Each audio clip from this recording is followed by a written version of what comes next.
And I want to ask you a very simple question tonight. Do you want Ukraine to win this war?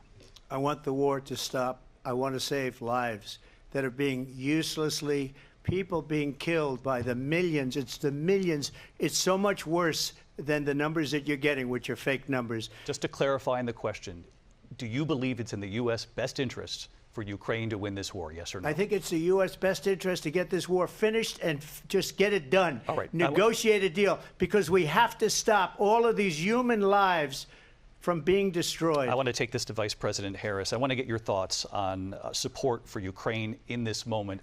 I actually met with Zelensky a few days before Russia invaded, tried through force to change territorial boundaries, to defy one of the most important international rules and norms, which is the importance of sovereignty and territorial integrity.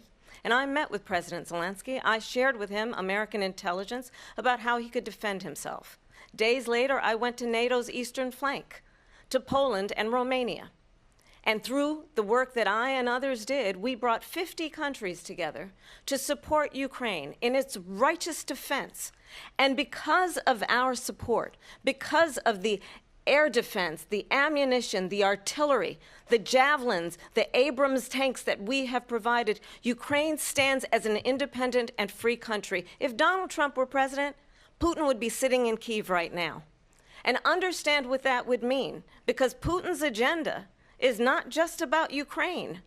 Understand why the European allies and our NATO allies are so thankful that you are no longer president, and that we understand the importance of the greatest military alliance the world has ever known, which is NATO, and what we have done to preserve the ability of Zelensky and the Ukrainians to fight for their independence.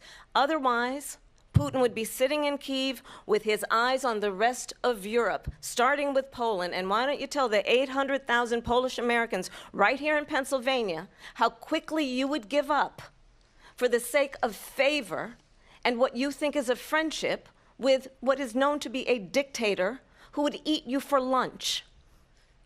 Vice President Harris, thank you. We've heard from both of you on Ukraine tonight. Afghanistan came up in the last hour. I wanted her to respond to something you said earlier, and please, I'll give you a minute here. Putin would be sitting in Moscow, and he wouldn't have lost 300,000 men and women, but he would have been sitting in Moscow. Quiet, please. He would have been sitting in Moscow much happier than he is right now,